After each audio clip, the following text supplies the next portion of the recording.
This week on Pop Rocks Radio, our 2025 holiday countdown, a forgotten freaky cosmic classic, and another edition of our Power Pop Blind Box, all wrapped in the jingle punk weirdness you didn't know you needed, till now. This is the Weirdo Mixtape. Ladies and gentlemen, welcome to violence. Welcome to Pop Rocks Radio's Weirdo Mixtape. As always, I am your host, Bijan. We've got a great show for you today with our 2025 picks for the most awesome holiday songs. Hopefully this playlist reaches you before you succumb to the tyranny of the Queen of Christmas. Man, I used to like that song too. Now that's a great holiday song. We've got a lot to get to this week, so let's dive in. Favorite of our show, Lisa Michaels, comes in with our number 10 song, Wake Up Christmas from 2017, bringing that indie energy that's a perfect spark to get this countdown moving. Scott McCoy gave us a holiday album that only he could. When Christmas Hurts You This Way from 2017's Dear December is all gorgeous melancholy, with guest vocals by John Auer and Ken Stringfellow of the Posies. Super Deluxe is another Seattle band that gave us wonderful bits of power pop in the 90s, also bringing us All I Wanted Was a Skateboard in 1996, a little something for the Gen X in all of us. Western Massachusetts' own The Glad Machine gave us Days Gone By from 2022, tapping into that familiar ache, that quiet moment where you realize time has been moving whether you were paying attention or not. If you watch this channel, you know we are big fans of Josie Cotton. Every Day Like Christmas from 2019 has that unmistakable Josie Cotton touch, full of melody, heart, and the kind of emotional clarity she's been quietly perfecting for decades. Martin Newell's Christmas in Suburbia, originally released in 1990 as part of his work with Cleaners from Venus, then on his solo album, The Greatest Living Englishman in 1993, a place where the holidays feel handmade, humble, and oddly perfect. In the turmoil that surrounded the never-ending recording sessions for Big Star's third, Alex Chilton and Jody Stevens gave us Jesus Christ, one of the most surprising offerings on an album full of surprising offerings. LA's Color TV put out a Christmas song that could have slipped into FM radio in 1982 without raising an eyebrow. This Christmas from 2016 isn't self-conscious or ironic, leaning into bright hooks and that unmistakable LA glow. Fountains of Wayne's 1997 single, I Want an Alien for Christmas, fit the times perfectly. Funny, a little cynical, and secretly sincere in that very Gen X way. And finally, our number one song. You might know Red Cross as one of the best bands in America.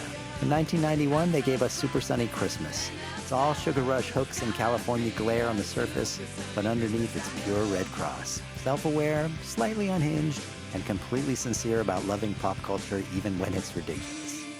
This song doesn't beg for nostalgia, it just blasts forward, smiling the whole way, and that's why it's our number one.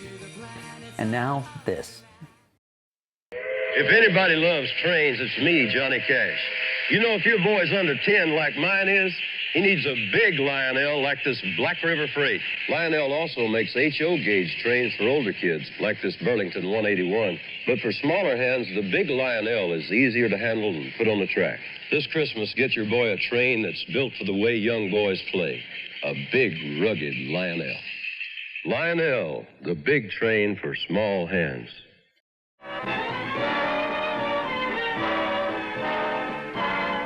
ABC presents Tuesday Movie of the Week.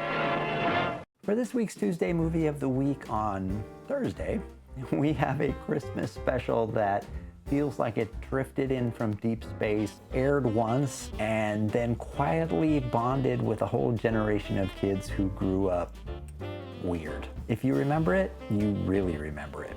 A Cosmic Christmas landed in 1977 in that sweet spot where holiday TV was experimental, animation studios were bold, and nobody was worried about brand synergy. It's Canadian, it's quietly existential, and it belongs to the same cultural universe as pre-Star Wars sci-fi optimism.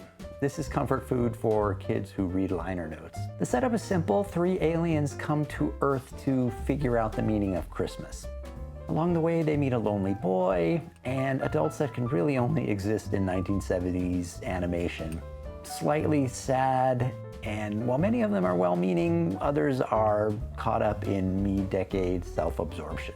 Religious parallels aside, the story really distills itself down to the simple power of humanity, where even the bad actors in the story deserve understanding for how they got that way. This comes from Nelvana, the same studio that would later bring us The Devil and Daniel Mouse. I don't know anyone that saw that as a kid and isn't scarred in some way. They also brought us Rock and Rule, one of the strangest 80s animation films, but with a killer soundtrack from Blondie, Iggy Pop, and Cheap Trick.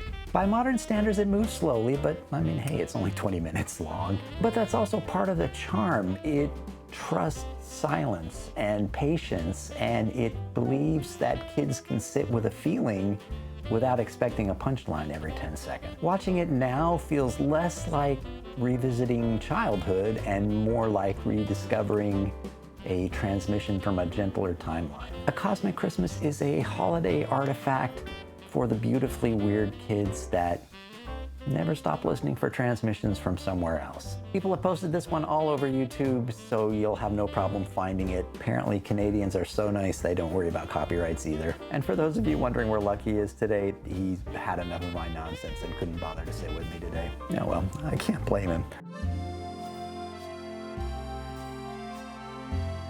Cheers.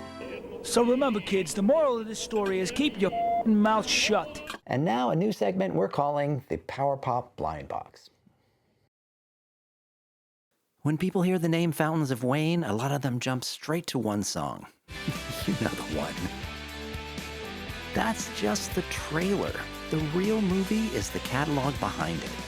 Fountains of Wayne was built around the songwriting partnership of Adam Schlesinger and Chris Collingwood.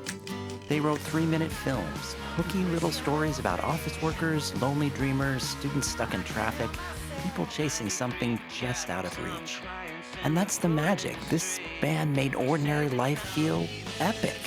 Songs like Bright Future in Sales, Hey Julie, and Action Hero aren't just catchy. They're emotional shortcuts straight to that quiet place where life actually happens. We lost Adam Schlesinger in 2020, and now the whole catalog glows a little differently. And after playing their first gigs in a dozen years or so, the surviving members are showing that these songs still breathe, still move, still mean something. You can feel it in the room, how the music carries Adam forward, how it carries all of us forward too. Fountains of Wayne didn't just write catchy melodies, they wrote about us.